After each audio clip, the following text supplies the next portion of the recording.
Hey everybody, hope you're doing great today. This is Paul from This Way to the Aquarium. In today's video I'm going to talk about some fry that I've got growing in this tank over here.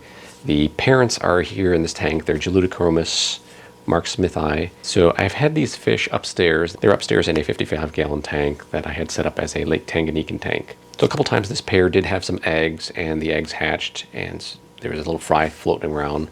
But unfortunately they were always picked off by the lulupis that were in there, who are pretty efficient hunters. So I decided to move the Lake Tanganyikan fish from that tank upstairs, convert that to the Pseudotropheus tank, and the Lake Tanganyikans are here. They've actually been split off. They got one tank with the lulupis and then one tank with just a pair of the Julidochromis. So the Julidochromis have been pretty vigorously laying the eggs, taking care of the eggs, and there have been a couple of hatchings in there. So I've got a couple of different ages of fish. I want to say at least 4 different hatchings. So I definitely need to move these fish out. It's a 20-gallon long tank, as I'm going to show here in a second. So I need to move them out because the male Julidochromis is chasing away some of the larger fish. Basically, they'll care for the young fish for a little while. Once they get large enough, they'll chase them away in order to conserve resources for their smaller fish. But of course, it's a small tank. The larger fish don't have anywhere to run. So I'm going to take those fish out and put them in a grow-out tank, which I'm preparing here as well too. And I'm going to show you here on video as well too. So here is the Julidochromis tank. I've got a male and female pair in there. Kind of hard to see. I kept the algae in this tank. I don't really clean it because the Julidochromis do like to pick on the algae. They eat it. So it helps with feeding of the fish. I don't have to feed them as frequently. Don't have to be as concerned that if I'm not around to feed them, they won't have anything to eat. As you can see, there's patches where the algae is not around. Basically, it's been picked off by the Julidochromis. Kind of hard to see here, trying to avoid the glare. But as you can see, there's some fry swimming around in there. A bunch, actually. I want to say at least 20 to 30 fry. So I do need to remove them from this tank and put them in their own grow-out tank. So that way, as more fry are hatched, the parents don't have to be as worried about their resources. So the Julidochromis can be protected by their fry, and I've seen that with the male when they were in the tank upstairs. The lulupi would come in.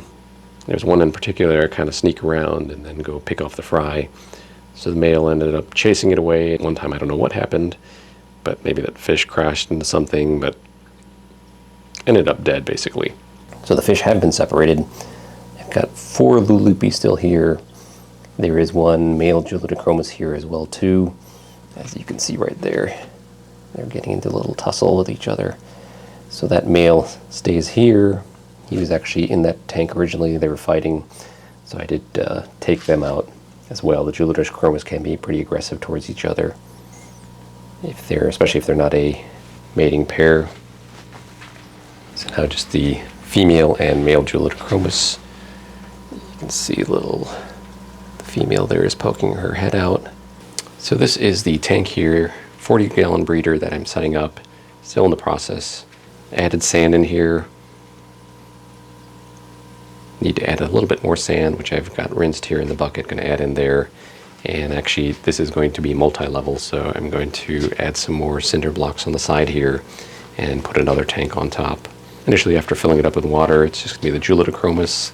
The other tank I'll set up later when I have some more time. So that's where the Julidochromis Fry will be going into. They'll be going in here. This will be their grow-out tank until we decide what the plan is for them afterwards.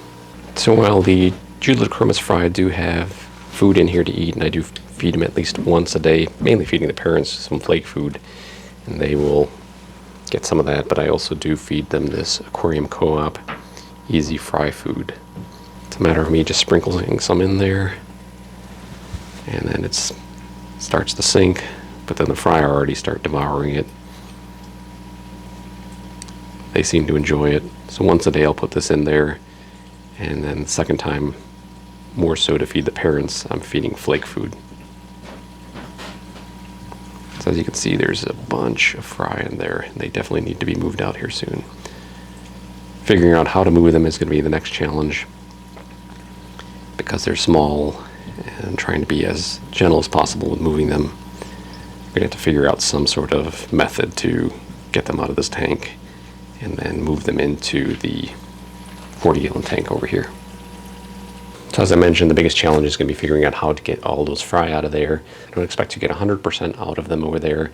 There's some newly hatched fry in there that I can leave in there, but I do want to get the bigger fish out of there.